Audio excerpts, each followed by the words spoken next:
Hi, today I am going to show you how to make this stunning, what I am going to call a super loopy boutique bow. So look how pretty that is, all in one colour. And this is what I've been doing today. Look at this unicorn one. That's in the like a nice pale pink and a purple unicorn.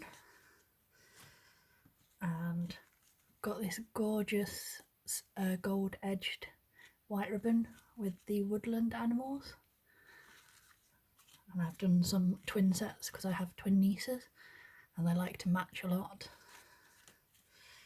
And this one like this. How pretty are those? So I'm going to go onto the measurements and into how you make everything. So like I said, you're not watching me for long periods of time because like I said, nobody wants that. So you need 3 pieces of ribbon in your 1.5 or 4 centimetre ribbon, and I'm going to measure everything in centimetres because on these sort of styles the measurements in centimetres make the bow sit just a little bit better for you.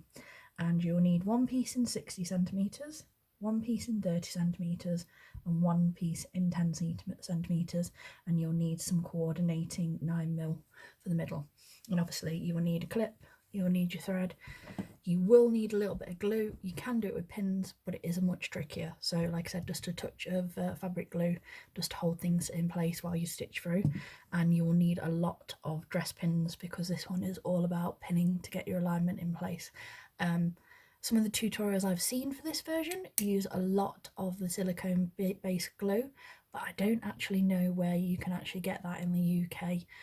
So like I said, unfortunately I can't give you that information, so sorry about that. And another thing I'm going to tell you today, because I worked out some of my bows were just a little bit off for me, and for the life of me I could not work out what had gone wrong. And I realised I had a new tape measure in my drawer, and I grabbed it because I had lost this one. Can you see how worn it is? Like I said, that's how long I've been using this one. So I picked up my new one because I couldn't find my old one, and I just want to show you overlaid. Can you see the new one? I've had this one so long I've actually stretched it, and it's about 1/10 of an inch out, which doesn't sound like a lot, but when you're sort of making these things it can actually make a difference.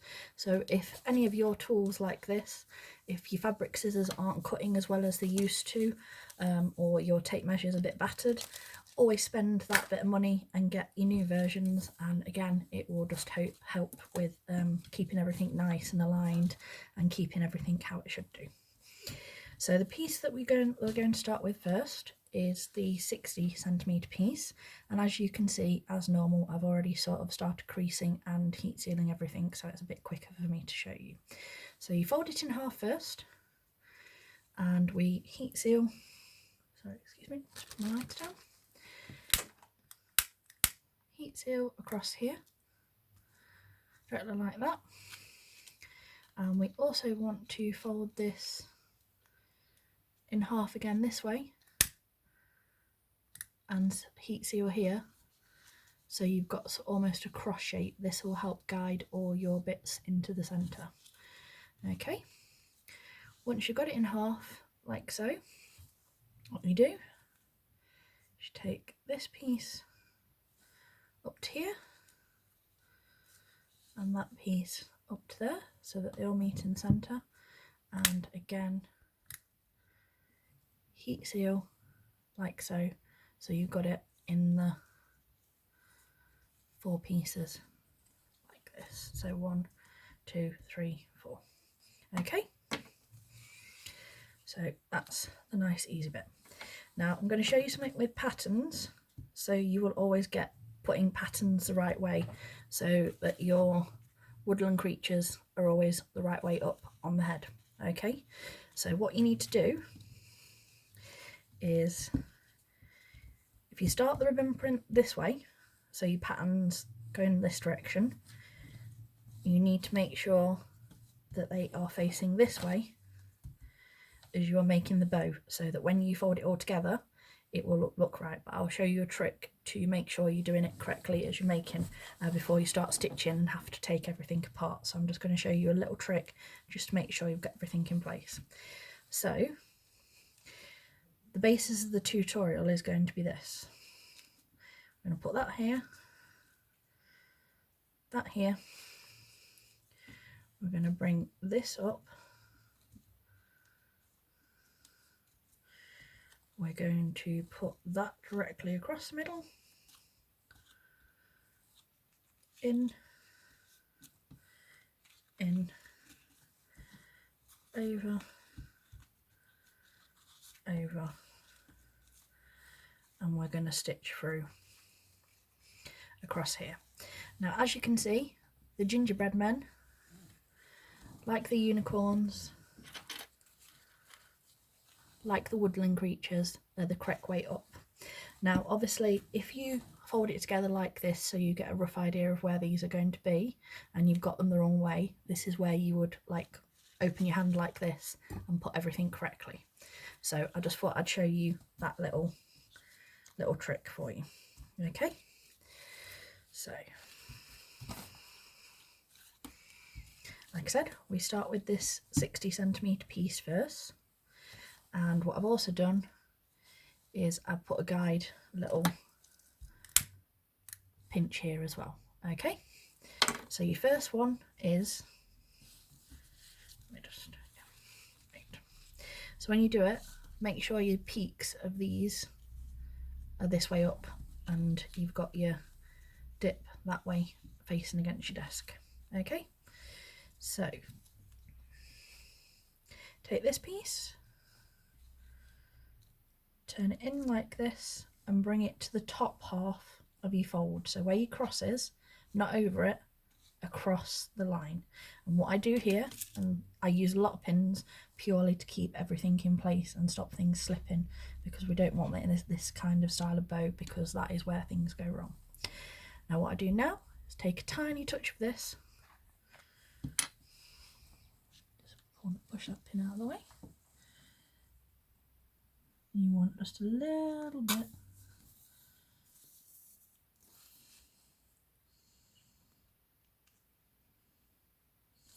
like that, just enough. And what we do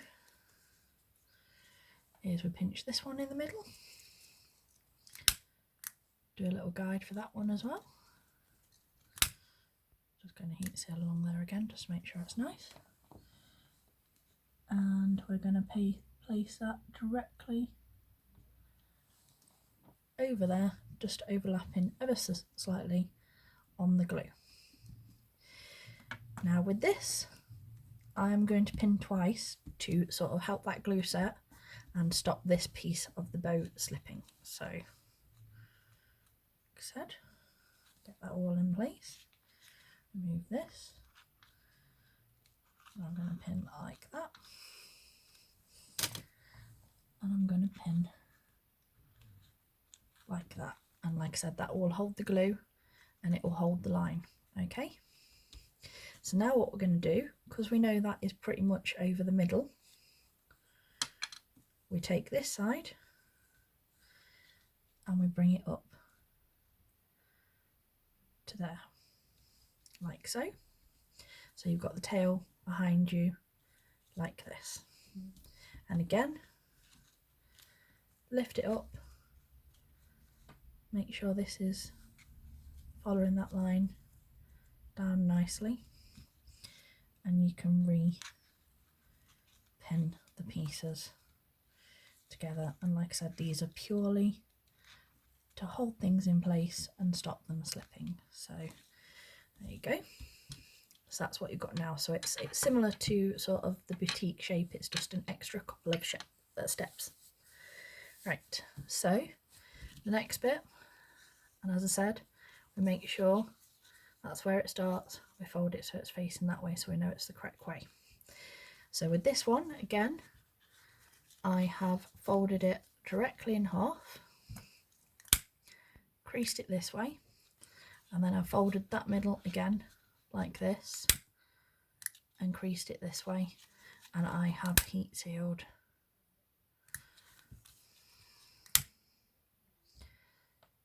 both ends like so. Then what you do is make sure your shape's like this, and you've got your creases facing down on that to get your square sort of shape. Directly in the centre, lining up with these points here, place that on there and pin. And again, I'm just going to show you, just so you make sure you haven't accidentally flipped anything round or anything like that before we start the stitches. Fold it over, fold it over, in,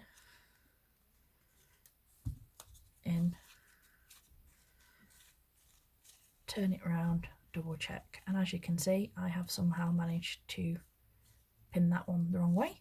So like I said, that's why we check these things.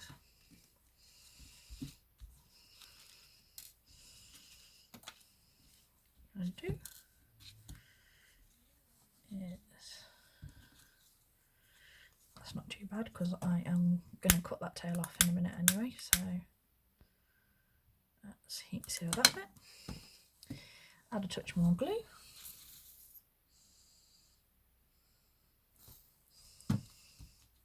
And you see, this is why when you're using these prints, specific prints with designs like this, always check before you stitch.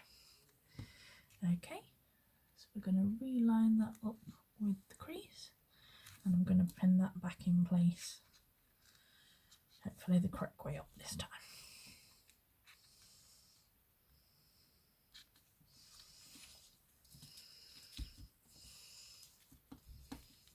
Like I said, put everything back again.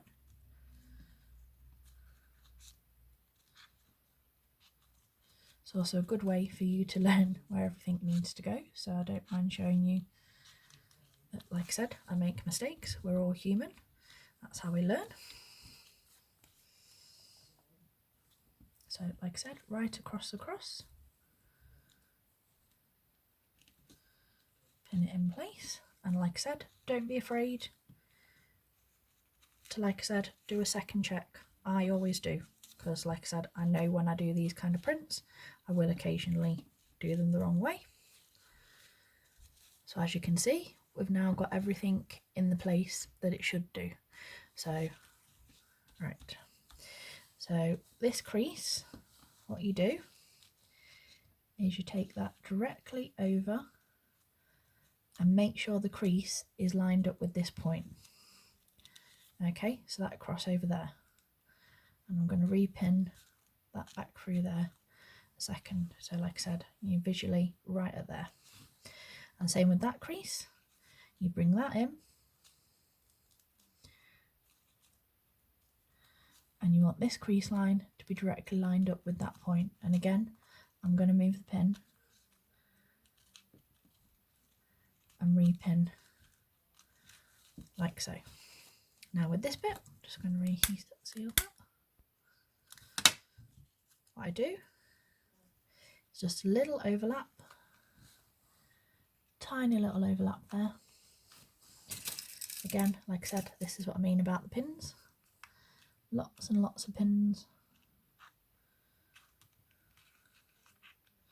We pin that together so we know we've got the centre, and line that up with the pin that we've just placed to hold that all together there. So like that. We can take this bottom one out and pin, and you need to make sure you're getting all of your layers, because if you miss even one on the stitchings or in this process, the whole bow will come to pieces. Okay, so again, just double check everything's where you want it to be, and if it is,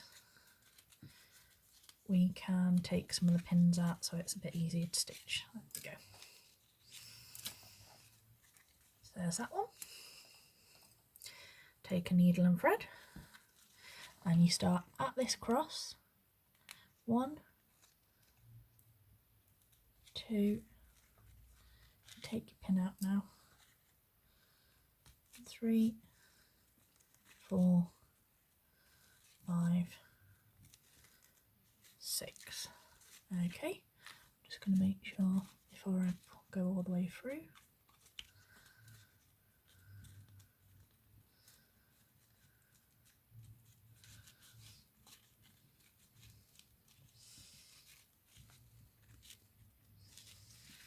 There we go. I've caught all my layers, both sides, so in 1, 2, out, and the other side is 1, 2, 3, and it's a count of 6. If you're a bit odd like me and have dyscalculia, I sometimes count to 5 because I don't count the first stitch in for some reason. So whichever way works best for you, but I just thought I'd let you know that one. So we wrap round, make sure you've got your 3 bumps like that and that they're all pretty even. Wrap round again, and then we're going to stitch off in the back. And I will tell you this, I have no intention of putting my glue gun on tonight, so I'm going to show you the middle wrapped, but I am not actually going to attach my clip because I tend to do, you'll see, I tend to do these in batches rather than doing them all as I'm making those. So if you ever notice that, that is purely what I do, because like I said, I don't like to have my glue gun on all the time because I am slightly accident prone and I would literally burn myself on a regular basis. So what we do with this bit, just cut your tail at a little angle, and I will get yet another lighter. There we go, cut that at a slight angle like that, and I happen to have matching gold edged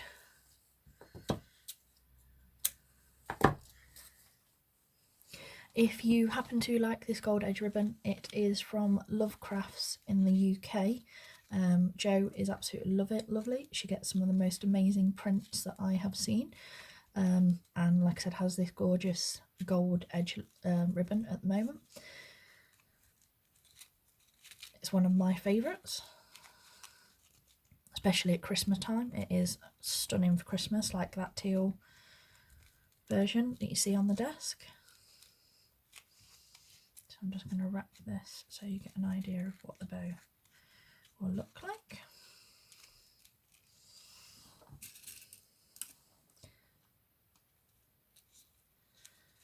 There we go. And there you go. That is your super loopy boutique bow. Like I said, look how pretty they are. I learned how to make these today. So like I said, this is my new favourite shape, and I've got a Christmas fair myself coming up soon, so I'll be making a lot of these, especially in this gorgeous gold edged ribbon. So like I said, because I absolutely love that. So there you go, and like I said, thank you for watching. Please do like, share, subscribe and hit that bell so you get notifications of any new videos that I put up. Please do follow me on Facebook. It's also under the same name as this channel, Catherine's Ribbon Bows Tutorials and Follow Alongs. Thank you for, like I said, supporting me, watching me, and I do also have a giveaway at the moment, a supply giveaway of some templates that I use in some of my videos and some other bits and pieces, and you also get to choose your favourite tutorial on my channel, and I will create you like a little pack for you to remake the bow that you've chosen from that tutorial if you're picked as a winner after I reach 300 subscribers, and if you're also joined over on the Facebook group. So do go across and have a look at that video to see what you could win, and like I said, join me over on Facebook as well so I can help you even more, because I am very responsive and very active and like to help as much as I possibly can. And so like I said, thanks for watching, bye.